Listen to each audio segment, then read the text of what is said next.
The Last Judgement is a fresco created by Michelangelo for the Sistine Chapel. This work of monumental size is full of secret meanings. Why is Jesus presented without a beard? Who is the man with the skin in his hand? Who is represented in the figure of a demon with donkey ears? What did Michelangelo want to communicate with this fresco? All these questions will be answered in this video.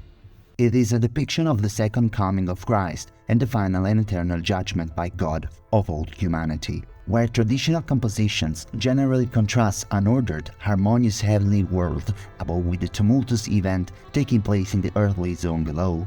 In Michelangelo's conception, the arrangement and posing of the figure across the entire painting give an impression of agitation and excitement, and even in the upper parts there is a profound disturbance, tension and commotion in the figures. Some scholars interpret their complex responses as those of giant powers here made powerless, bound by racking spiritual anxiety, as their role of intercessor with the deity had come to an end, and perhaps they regret some of the verdicts. There is an impression that all the group of figures are silently the central figure of Christ in a huge rotary movement. At the center of the work is Christ, shown as the individual verdicts of the Last Judgment are pronounced. He looks down towards the damned. Here, the raised hand is part of a gesture of ostentatio vulnerum, display of the wounds, where the resurrected Christ reveals the wounds of his crucifixion, which can be seen in Michelangelo's figure. To the left of Christ is his mother, Virgin Mary, who turns her head to look down towards the saved, though her pose also suggests resignation. Around the two central figures there is a first crown of saints, patriarchs and apostles, made up of innumerable figures who are connected in a dense sequence of gestures. All the main figures participate actively and emotionally in the judgment, with facial expression and hand gestures, which show anguish, fear or upheaval before the fulfillment of humanity's destiny, involving the spectator to the immense catastrophe. It is difficult to name all these figures. Some scholars have tried to understand who they were based on visible symbols. Among these, we see that in the left portion, at feet of Christ, there is St. Lawrence with the grill, St. Andrew, naked from behind with the cross in his hand, St. John the Baptist, in a predominant position, recognizable by his camel hair mantle. He is next to a boy, who is difficult to identify, and in front of a lying, bearded old man, perhaps a patriarch. St. Andrew turns to involve a woman, difficult to interpret, perhaps Rachel. In the group on the right, St. Peter stands out with the two keys of paradise, which are represented to its only owner, because they will no longer be used to open and close the gates of heaven. Next to him, the other figure must be St. Paul, with a red cloth, while the naked young man closest to Jesus is hypothetically an apostle, perhaps John the Evangelist. The second crown is made up of martyrs, confessors of the Church, virgins and other blessed. In the group on the left, we see almost exclusively women, the virgins, the sibyls, and the heroines of the Old Testament. The monumental woman in the foreground stands out with her breasts uncovered, who has a protective gesture towards another who approaches her, embracing her hips. They have been identified as the personification of the merciful Church and the devout one. A dynamic sense of the figure is captured, with some of the lower band being helped to ascend to the upper one, continuing that upward motion which in the lower band regards the blessed from this side. The group on the right is made up of martyrs, confessors and other blessed, with a predominance of main figures. On the extreme right, a powerful man is shown, holding a cross helped by others. He has been identified as the Syrian who helped Christ on the way to Calvary, or as Dismas, the good thief. Below him rises, kneeling, and with one foot resting on a cloud, St. Sebastian, holding the arrows of his martyrdom, with his left arm stretching forward, while pointing to his chest with his right hand. A little further to the left are two of the most controversial figures, St. Blaise with the nailed combs with which he was martyred, and St. Catherine of Alexandria with the broken cogwheel. At this same height, proceeding to the left, St. Philip with the cross, Simon the Zealot with the saw, and Longinus seen from behind. The band below can be divided into 5 parts. In the center, the angels with trumpets and books announcing the end of time, the awakening of the dead, the rise of the elect, the expulsion of the damned, and hell. Under the figure of Christ, we see 11 angels without wings announcing the end of time, awakening the dead with the trumpets of the apocalypse and showing humanity the prophetic books of the Holy Scripture that come true.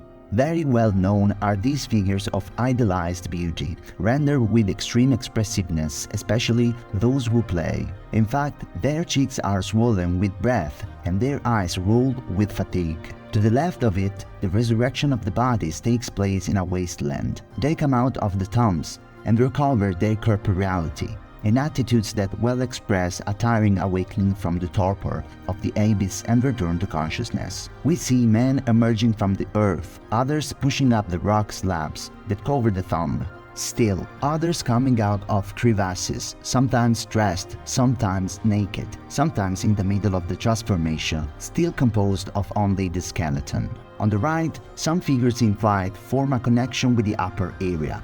We see in particular two bodies disputed between angels and devils, coming out of the cave. The upper part is occupied by a group of the elect, who ascend towards the rank of saints. Some fly, others seems to be propelled or kidnapped by an uncontrollable force. Others are helped by angels and others blessed in various ways. On the opposite side, the scene is balanced by the part of the damned, who, fighting against their condemnation, are inexorably driven back to hell. It is one of the most dynamic and violent points of the entire representation, with clusters of figures who are fighting now emerging in the foreground. The angels beat with their fists, while the demons drag them toward the abyss by any means. Isolated on the left is the group with a seated damned man who covers his face, while the devils drag him down.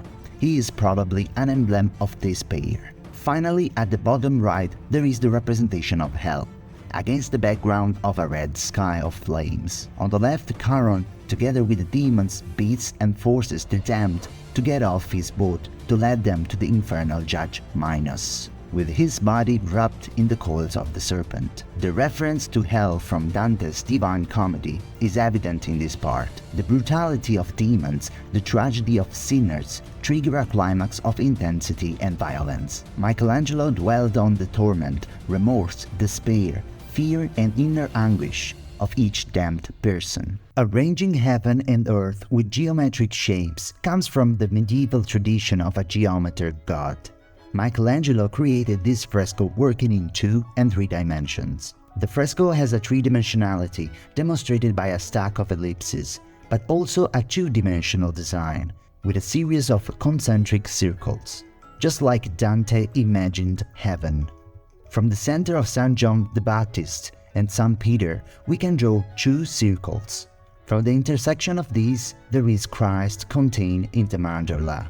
If we draw another circle, we can see that the angels with trumpets are also contained in this balanced form. Also, the angels are arranged on a triangular base pointing upwards at Christ. But if we pay even more attention, we see that another downward-facing triangle can be formed, which interlocks. The angels are positioned in the center, between the saved and those who would fail into hell, making the composition as if there were a balance. The Last Judgement became controversial as soon as it was seen, with disputes between critics in the Catholic Counter-Reformation and supporters of the genius of the artist and the style of the painting. Michelangelo was accused of being insensitive to proper decorum in respect of nudity and other aspects of the work, and of pursuing artistic effect over following the scriptural description of the event. The angels blowing trumpets are all in one group, whereas in the book of the Revelation they are sent to the 4 corners of the earth. Christ is not seated on a throne,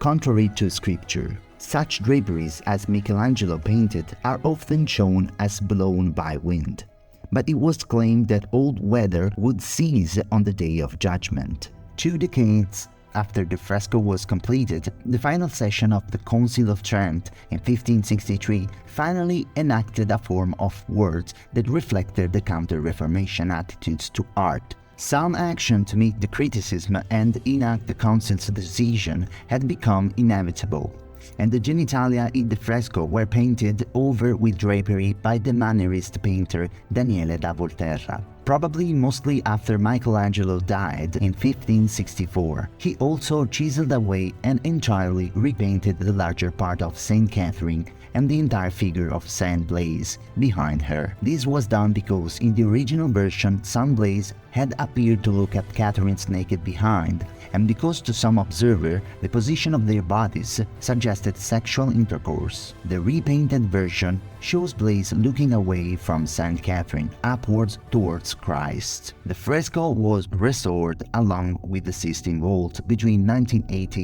and 1994. During the course of the restoration, about half of the censorship of the fig leaf campaign was removed. Numerous pieces of blurry details caught under the smoke and grime of scores of years were revealed after the restoration. Hidden symbols.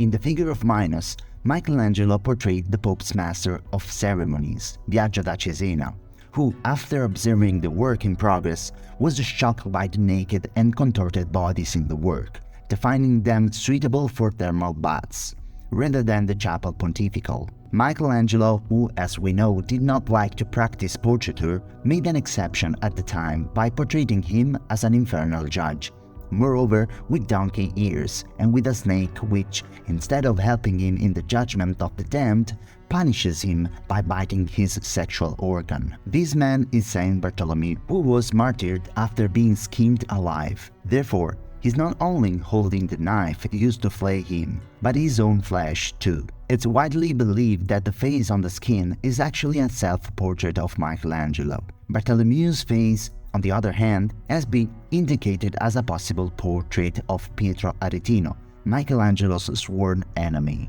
The descending figures in the Last Judgement may correspond to the 7 deadly sins, according to one school of thought.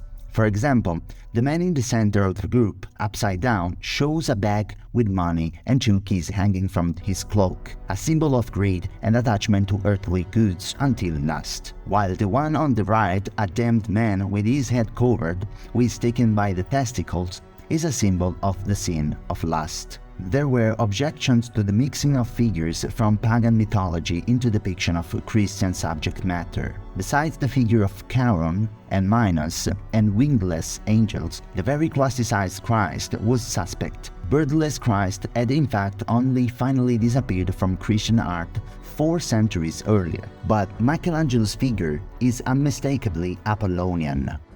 Interpretation.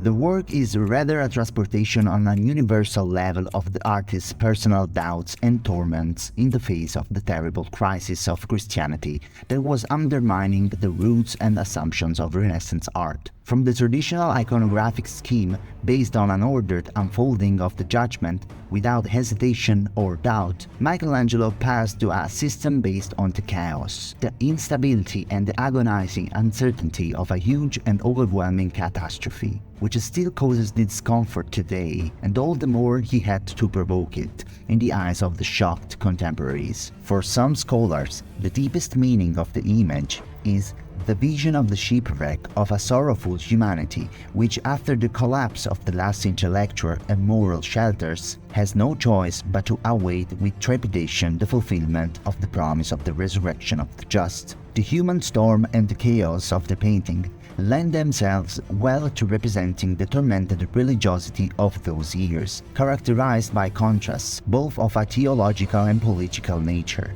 between Catholics and Protestants. And Michelangelo's solution does not hide the sense of profound anguish towards of the last sentence.